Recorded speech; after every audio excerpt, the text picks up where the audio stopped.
Nous, à titre associatif, on récupère essentiellement des chats errants, bien sûr, et dans tous les états possibles.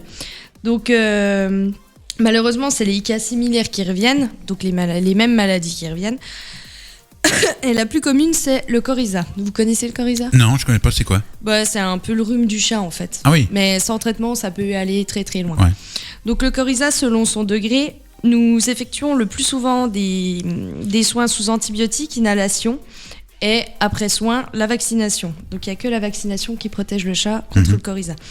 Il se transmet par voie directe, donc un congénère qui éternue sur l'autre congénère, ou par voie aérienne. Donc quand c'est sur un même secteur, ça se propage, voilà. Tous les chats sont porteurs, mais ne le déclenchent pas forcément dans leur vie.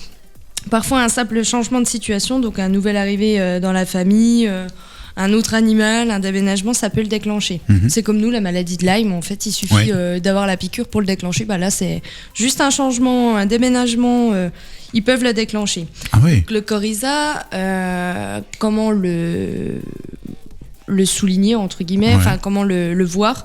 Donc le chat a les yeux énormément qui coulent, ça fait un peu comme une conjonctivite, donc c'est pas super beau à voir, ça fait un peu jaune-vert, ça a les yeux qui collent. Bon appétit. Voilà, bon appétit, alors là ça va.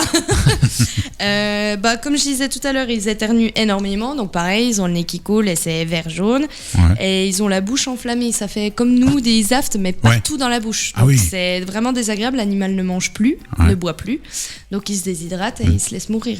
Carrément, quoi. Donc ça peut aller très loin. Un simple rhume pour nous, même nous, certains, même à l'heure actuelle, meurent encore du rhume.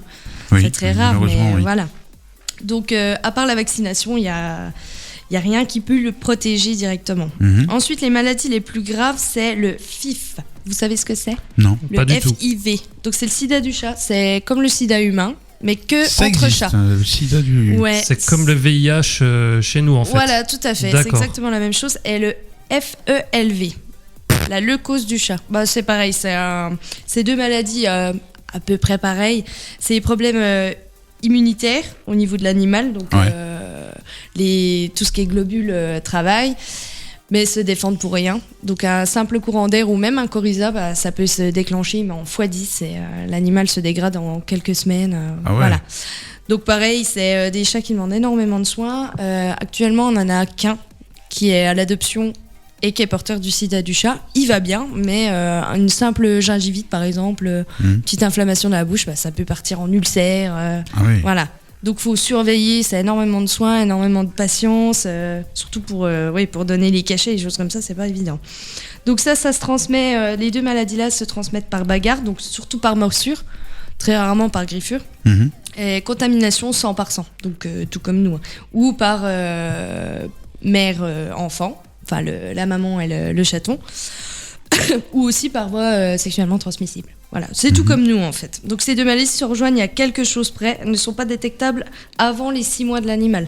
Donc on a beau faire des tests, ça sera faussé. Ça va dire qu'il est porteur et en fait 6 mois après on va refaire le test, ça sera négatif. Voilà. Et c'est par analyse sanguine. Donc on prélève une petite goutte, on met sur un test et puis voilà. Comme un test de grossesse. Ça fait 1 trait ou 2 traits, si 2 traits, positif. Voilà, donc ces maladies, ça peut ne pas être fatal. Un animal peut vivre jusqu'à 15 ans porteur du sida du chat, mais il faut vraiment prendre soin de l'animal et faire bien attention. Sinon, les 2 maladies les plus dites fatales, c'est le typhus. Vous connaissez le typhus ? Non, c'est quoi le typhus ? Donc ça, c'est sous forme d'épidémie. C'est une catastrophe. On l'a eu l'année dernière, en août 2018. On en a perdu malheureusement 2. Mais je vous expliquerai comment on l'a attrapé. Malgré les conditions d'hygiène qu'on respecte, ça va super vite. Et le pif, vous connaissez ? Oui. Pas du tout. Oui, c'est le chat, là, le truc pif. Là. Alors, le pif gadget. Le pif, c'est une maladie dégénératrice. L'animal peut survivre maximum 1 voire 2 ans avec la maladie là, et après c'est foutu quoi. C'est terrible ça. Voilà. Donc le typhus, ça peut être soigné, mais ça demande une prise en charge dans les 24 heures de l'animal. Donc c'est-à-dire que dès qu'on a les symptômes, faut pas perdre de temps, c'est veto direct. Dès qu'il y a des suspicions, faut pas perdre de temps.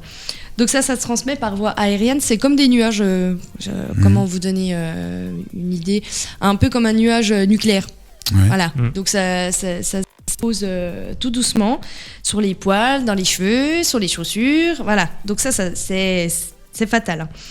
Et c'est par voie directe, donc contact congénère par congénère, donc juste en se frottant, voilà, ils sont porteurs. Donc celui-ci se présente sous forme de colique grave, donc clairement l'animal se vide, que ça soit devant ou derrière.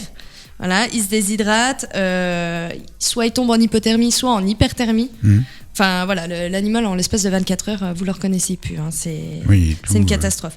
Donc seule une lampe chauffante, des perfusions, parce que déshydratation, hein, qui est hyperthermie ou hypothermie, voilà, vu qu'il se vide. Et puis des injections d'interféron, donc c'est un soin bien spécifique.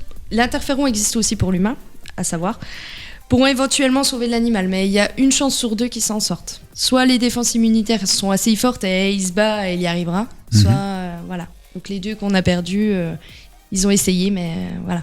Oui, dernièrement. Malheureusement, l'année dernière, c'était une catastrophe. Hein. Là, c'est voilà. Donc dans ce cas-là aussi, c'est zone de quarantaine. Entre bénévoles, on pouvait plus se voir, plus se toucher, fallait éviter tout contact. À ce point. Quarantaine, voilà, désinfection des clenches, désinfection des murs, tout ce qu'on avait pu toucher. Et ça devient vraiment presque une psychose. Hein. On a vraiment tout stressé. Ça a duré environ 2 mois où il faut vraiment tout désinfecter, plus de contact. C'était la panique. C'est terrible ça. Non, une fois pas 2. Donc épidémie. Cette épidémie, on l'a attrapée bêtement, entre guillemets. On avait une famille d'accueil qui avait un de notre animal chez elle, enfin 2 animaux même, qui n'étaient pas vaccinés encore parce qu'ils étaient encore trop jeunes. Ils n'avaient même pas 2 mois. Il faut attendre 8 semaines environ pour faire les vaccins, les procédures d'identification, tout ça. Et ils ont recueilli un petit animal pareil, une petite chatte qu'ils avaient trouvée même pas 2 mois, mais à l'extérieur et sans accord de l'association. On était au courant genre 2 jours après. Et elle m'a posé des questions, elle me dit elle est pas super belle, tout ça. Elle m'a envoyé des photos. Et puis après, la chatte s'est sauvée de l'appartement. Donc bon, en soi, pas de problème sur le coup, sauf qu'il y a un temps d'incubation. Et quand ça s'est déclenché, ça a été la panique à bord. J'ai dit, vous perdez pas de temps, c'est vétérinaire. Donc sur les 2, il y en a un qui a décédé. Et là, ça a été la panique générale. Et comme je disais, mise en quarantaine, voilà. Donc on aurait laissé traîner. On se serait dit, c'est un cas d'empoisonnement ou des choses comme ça. De toute façon, c'était impensable parce que l'animal ne sortait pas. Donc c'était déjà un contact, voilà. Bon, on s'est dit, il s'est empoisonné en mangeant une plante, un truc bénin. Mais en fait, pas du tout, c'était le typhus. Et c'est une épidémie. Et pareil, pour revenir au vaccin, à part le vaccin, il n'y a rien qui les protège. Et même un chat d'intérieur. Hein. Vous ouvrez votre fenêtre pour aérer, le nuage y passe. Hein. Carrément. Nuage. Donc c'était un nuage, c'était sur le secteur épinal. Après, il a dévié sur le secteur Taon. Il est reparti sur Corcieux. Voilà, c'est un petit nuage.